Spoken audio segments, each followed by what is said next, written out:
Proklamasi kemerdekaan Indonesia dilaksanakan pada hari Jumat 17 Agustus 1945 tahun Masehi atau tanggal 17 Agustus 2605 menurut tahun Jepang yang dibacakan oleh Soekarno dengan didampingi oleh Drs. Muhammad Hatta, bertempat di Jalan Pegangsaan Timur nomor 56, Jakarta Pusat. Pada tanggal 6 Agustus 1945, sebuah bom atom dijatuhkan di atas kota Hiroshima, Jepang oleh Amerika Serikat yang mulai menurunkan moral semangat tentara Jepang di seluruh dunia. Sehari kemudian, Badan Penyelidik Usaha Persiapan Kemerdekaan Indonesia (BPUPKI) atau Dokuritsu Junbito Sakai berganti nama menjadi PPKI, Panitia Persiapan Kemerdekaan Indonesia, atau disebut juga Dokuritsu Junbito Inkai dalam bahasa Jepang. Untuk lebih menegaskan keinginan dan tujuan mencapai kemerdekaan Indonesia, pada tanggal 9 Agustus 1945, bom atom kedua dijatuhkan di atas Nagasaki sehingga menyebabkan Jepang menyerah kepada Amerika Serikat dan sekutunya. Momen ini pun dimanfaatkan oleh Indonesia untuk memproklamasikan kemerdekaannya. Pengibaran bendera pada 17 Agustus 1945. Soekarno, Hatta selaku pimpinan PPKI dan Rajiman Widyoningrat sebagai mantan ketua BPUPKI diterbangkan ke Dalat 250 km di sebelah timur laut Saigon, Vietnam untuk bertemu Marsekal Terauchi. Mereka dikabarkan bahwa pasukan Jepang sedang diambang kekalahan dan akan memberikan kemerdekaan kepada Indonesia. Sementara itu, di Indonesia, pada tanggal 10 Agustus 1945, Sultan Syahrir telah mendengar berita lewat radio bahwa Jepang telah menyerah kepada sekutu. Para pejuang bawah tanah bersiap-siap memproklamasikan kemerdekaan RI dan menolak untuk kemerdekaan yang diberikan sebagai hadiah Jepang. Pada tanggal 12 Agustus 1945, Jepang melalui Marsekal Terauchi di Dalat, Vietnam, mengatakan kepada Soekarno-Hatta dan Rajiman bahwa pemerintah Jepang akan segera memberikan kemerdekaan kepada Indonesia dan proklamasi kemerdekaan dapat dilaksanakan dalam beberapa hari. Berdasarkan tim PPKI, 1. Meskipun demikian, Jepang menginginkan kemerdekaan Indonesia pada tanggal 24 Agustus. 2 hari kemudian, saat Soekarno-Hatta dan Rajiman kembali ke tanah air dari Dalat, Sultan Syahrir mendesak agar Soekarno segera memproklamasikan kemerdekaan karena menganggap hasil pertemuan di Dalat sebagai tipu muslihat Jepang. Karena Jepang telah menyerah kepada sekutu dan demi menghindari perpecahan dalam kubu nasionalis antara yang anti dan pro Jepang, Hatta menceritakan kepada Syahrir tentang hasil pertemuan di Dalat. Soekarno belum yakin bahwa Jepang memang telah menyerah dan proklamasi kemerdekaan RI itu dapat menimbulkan pertumpahan darah yang besar dan dapat berakibat fatal jika para pejuang Indonesia belum siap. Soekarno mengingatkan kepada Hatta bahwa Syahrir tidak berhak memproklamasikan kemerdekaan karena itu adalah hak panitia persiapan kemerdekaan Indonesia (PPKI). Sementara itu, Syahrir menganggap PPKI adalah badan pembuatan Jepang dan proklamasi kemerdekaan oleh PPKI hanya merupakan hadiah dari Jepang. Sik. Dikabarkan bendera Indonesia pada 17 Agustus 1945. Dikibarkannya bendera Indonesia pada 17 Agustus 1945. Pada tanggal 14 Agustus 1945, Jepang secara resmi menyerah kepada sekutu di kapal USS Missouri. Tentara dan Angkatan Laut Jepang masih berkuasa di Indonesia karena Jepang berjanji akan mengembalikan kekuasaan di Indonesia ke tangan sekutu. Sultan Syahrir, Wikana, Darwis, dan Khairul Saleh mendengar kabar ini melalui radio BBC. Setelah mendengar desas-desus Jepang bakal bertekuk lutut, golongan muda mendesak golongan tua untuk segera memproklamasikan kemerdekaan Indonesia. Namun golongan tua tidak ingin terburu-buru. Mereka tidak ingin terjadinya pertumpahan darah pada saat proklamasi. Konsultasi pun dilakukan dalam bentuk rapat PPKI. Golongan muda tidak menyetujui rapat itu, mengingat PPKI adalah sebuah badan yang dibentuk oleh Jepang. Mereka menginginkan kemerdekaan atas usaha bangsa kita sendiri, bukan pemberian Jepang. Soekarno dan Hatta mendatangi penguasa militer Jepang, Gunsei, untuk memperoleh konfirmasi di kantornya di Koningsplein, Medan Merdeka, tapi kantor tersebut kosong. Soekarno dan Hatta bersama Subarjo kemudian ke kantor Bukanfu, Laksamana Muda Maeda di Jalan Medan Utara, di Jalan Medan Merdeka Utara, rumah Maeda di Jalan Imam Bonjol 1. Maeda menyambut kedatangan mereka dengan ucapan selamat atas keberhasilan mereka di Dalat. Sambil menjawab, ia belum menerima konfirmasi serta masih menunggu instruksi dari Tokyo. Sepulang dari Maeda, Soekarno dan Hatta akan segera mempersiapkan pertemuan panitia persiapan kemerdekaan Indonesia (PPKI) pada pukul 10 pagi 16 Agustus, keesokan harinya di kantor Jalan Pejambon nomor 2 guna membicarakan segala sesuatu yang berhubungan dengan persiapan proklamasi kemerdekaan. Sehari kemudian, gejolak tekanan yang menghendaki mengambil alihan kekuasaan oleh Indonesia makin memuncak.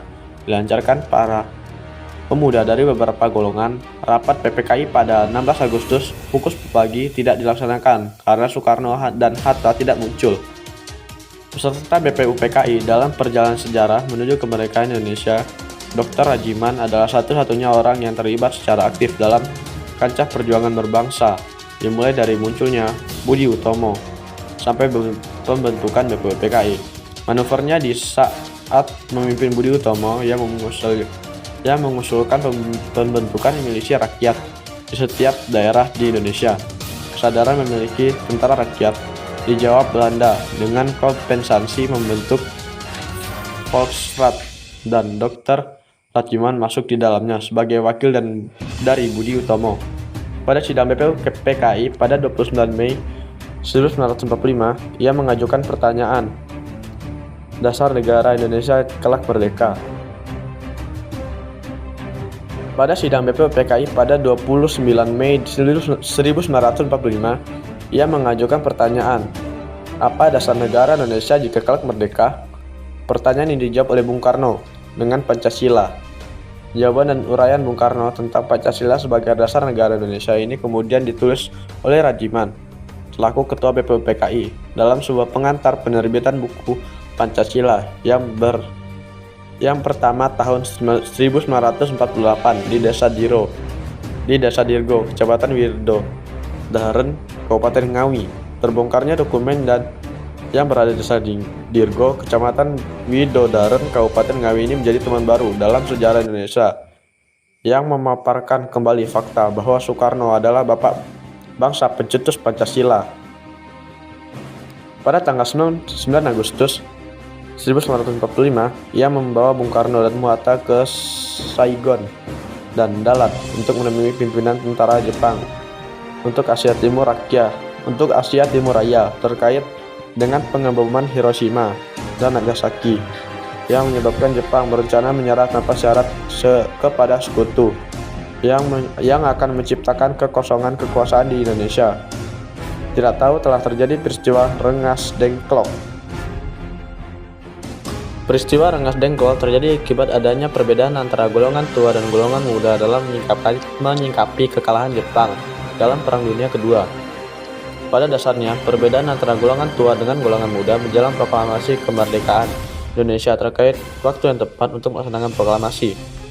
Jepang menyerah tanpa syarat kepada sekutu pada tanggal 14 Agustus 1945.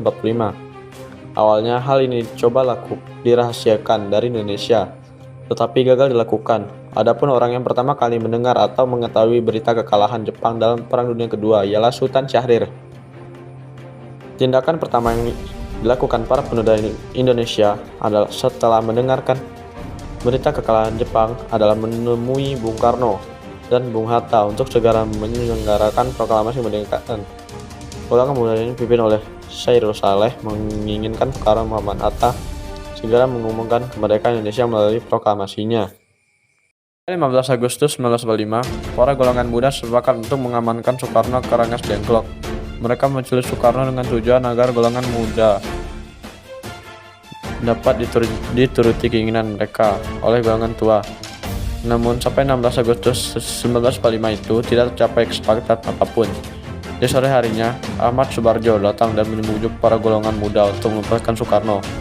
Akhirnya mereka mencapai kesepakatan dengan jaminan bahwa proklamasi akan dilaksanakan esok hari. Teks proklamasi disusun oleh Soekarno, Hatta, dan Subarjo di Rumah Laksamana Maeda pada tanggal 11 Agustus 1945 pukul 3 pagi WIB. Setelah perumusan teks proklamasi selesai, teks kemudian diserahkan kepada Sayuti Melik untuk diketik. Setelah itu, teks tanda tangani kembali oleh Soekarno. Pembacaan teks proklamasi dilakukan pada 17 Agustus 1945 pukul 10 WIB di Jalan Pegangsaan Timur No. 56, Proklamasi nomor 5, Jakarta Pusat. Pembacaan teks proklamasi kemerdekaan diumumkan oleh BM Diah dan Yusuf Ponodipuro melalui radio, surat kabar, telegram, dan lisan. Pembacaan teks proklamasi kemerdekaan juga diabadikan oleh pewarta yang bernama Franz dan Alex Monder dari IPOS. Proklamasi. Kami, bangsa Indonesia, dengan ini menyatakan kemerdekaan Indonesia. Hal-hal yang mengenai pemindahan kekuasaan dan lain-lain diselenggarakan dengan cara saksama dan dalam tempo yang sesingkat-singkatnya. Jakarta, 17 Agustus 1945, atas nama bangsa Indonesia, Soekarno, Hatta.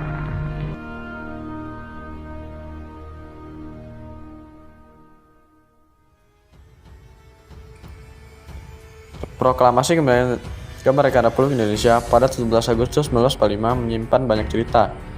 Momentum ini menjadi titik awal terbebasnya Indonesia dari ronggongan penjajah.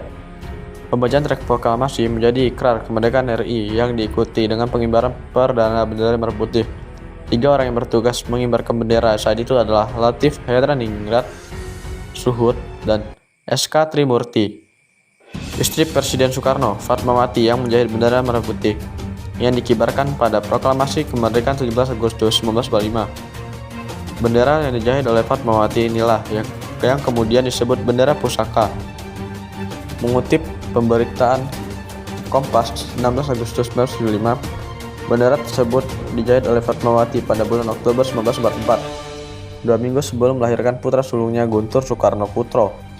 Saat itu usia Fatmawati berusia 21 tahun.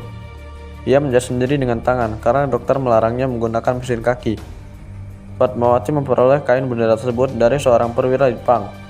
Saat ditanya siapa nama perwira itu, ia tidak ingat. Belakangan ini, diketahui perwira itu bernama Shimizu.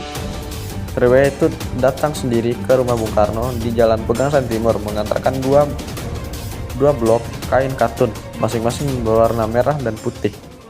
Sekian dari saya, ringkasan tentang IPS Prasejarah Proklamasi.